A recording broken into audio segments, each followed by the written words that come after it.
miarabantsika rehetra amin'ny anaran'i Jesosy ilay tompon'izao rehetra izao ho tahian'Andriamanitra sy ny razana amin'ny ahoanary. Izay indray ry havana no lohatenin'ity video manaraka ity. Mahagaga ihany ny asahin'ny olona sasany miantso ny anaran'Andriamanitra nefa dia antsoina miaraka ampitoviana laharana amin'Andriamanitra ihany koa ny razana. Fa na inona ve sa tena tsy fahalalana? Satria raha olona miantso an'Andriamanitra ka raha ilay Andriamanitra ny Baiboly no antsoina dia mazava be mihitsy fa ny didy voalohany indrindra izay nambaran'Andriamanitra dia ny hoe aza manana andriamanitra hafa fa izao ihany. Ny Andriamanitra dia izay zavatra rehetrarehetra heverin'ny olona fa miaro azy, manampy azy, mitaha azy, ka angatahany, hivavahany, ataony tokonaina. Ka ny filazana hoe ho tahian'Andriamanitra sy ny razana dia fandikana tsotra izao an'izany didy voalohany izany. Ary ihany koa midika fa manana andriamanitra hafa, mangataka fitahiana amin'ny razana, izany hoe misy hery hafa ihany koa izany iakinan'ilay olona. Zavatra tsy azo miampiarahana mihitsy izany nefa dia ampiarahan'ny olona.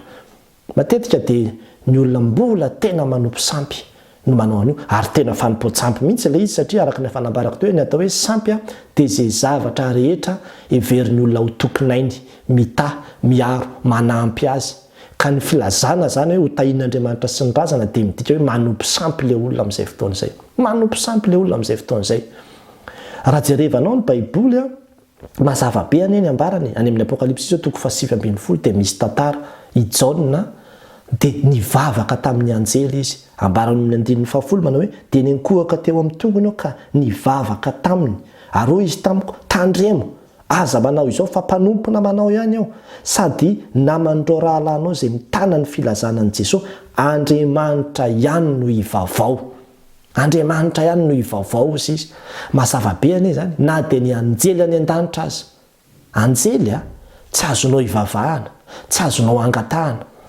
Andriamanitra ihany. Ary io Andriamanitra io amin'ny kristianina dia ilay Andriamanitra telo izay ray, zanaka, fanahy masina. Ireo ihany no hivavahana. Ka raha ohatra ianao ka mivavaka amin'ny zavatra hafa dia ohatra ny tia nahazo ny Jaona ty mety ho bedy mihitsy ianao. Satria eto ny Jaona dia ohatra mibedy mihitsy tandremo, ino ny tia ataonao ty fa tsy mety zao zavatra ataonao zao.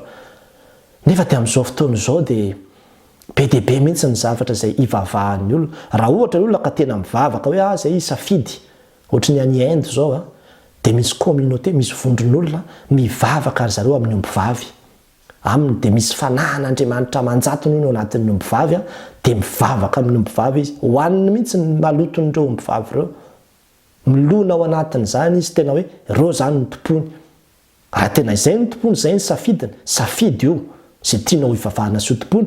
Fa raha ilay Andriamanitra ny Baiboly ny afangaronao amin'ny ombivavy dia veriko fa tena fanevatevanan'Andriamanitra mihitsy zany. Satria asana hoe tsy fahafantarana ilay Andriamanitra ny Baiboly ve? Na tsy fahafantarana soratra masina ve? Na fanahiniana tsotra fa tsy azo atao mihitsy zany ravana. Tsy azo atao mihitsy zany. Rehefa isafidy hivavaka amin'ny razana ianao, raha izay ny tianao atsoina dia atsoina razana.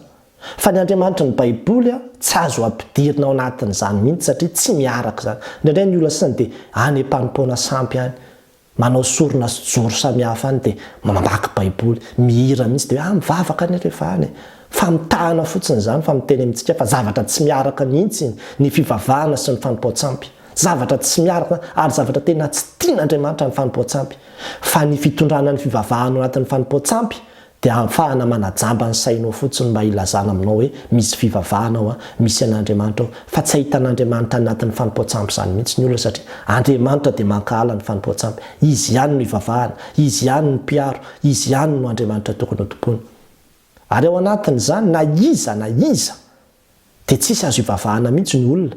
Indraindray manko misy olona dia asa maty angamba ny ray aman-dreniny ohatra dia miteny izany izy hoe eny rehefa manao kabary izy dia hoe angamba ny mety mahita anahy mihitsy izy amin'izao fotoana izao dia tena fiera mihitsy izy mahita anahy dia tehiteny aminy amin'izao fotoana izao hoe tiako ianao dia arovo zahay tantany zay. Efa mivavaka zany, efa mangataka zany fitahiana sy fiarovana. Andriamanitra ihany ary tsisy mahita anao zany mihitsy. Fa raha mbola misy olona misehoseho aminao dia voly ny maka endrika olombelona iny.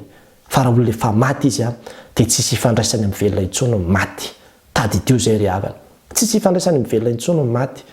dia indraindray dia misy olona hoe ty olona ty tena tsara fanahy be, tena nena tamin'ny fiainam-pahamasinana mihitsy tamin'ny andron'ny fahavelomana ka dia andorangatsika angataka fitahina aminy, andorangatsika angataka mba haiaro antsika izy, andorangatsika angataka. Tsisy an'izany ao anatin'ny baiboly ry havana, tsisy an'izany mihitsy ao anatin'ny baiboly. Na hamadika an'io ianao atraiza ka atraiza, anjely ara tsy azo ivavahana ka olona indray ve no ivavahana, na dia ataoko hoe olona nena tamin'ny fiainam-pahamasinana ary izy tanatron'ny fahavelomana, tsy azo atao mihitsy zany, tsy azo atao mihitsy zany fa manompo sampy koa zany, fanompo-tsampy koa zany. Na fiangonana aza ny mampianatra anao an'izany, na iza niza mampianatra anao an'izany dia tsy miresaka an'izany mihitsy ny soratra masina ka aoka isika hitondra ny fiainantsika araka ny soratra masina. Rehefa iantso an'Andriamanitra ka ilay Andriamanitra ny baiboly ny antsoina dia izy irery ihany, fa zany ny didiny aza manana Andriamanitra hafa fa izao ihany.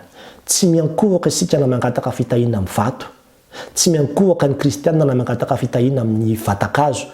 Any ambanivohitra any misy vatakazo dia asiana n'ireny menamena be ireny. Raha izay ny safidin'ilay olona tsy maninona fa raha kristianina ianao, ho anao ty video ty, tsy miankohaka amin'irentsika, tsy mangataka fitahiana amin'irentsika, tsy mangataka fiarovana amin'ny sampy isika fa amin'Andriamanitra irery ihany. Ary tsy misy na inona mihitsy angatahana fitahiana fa Andriamanitra irery ihany.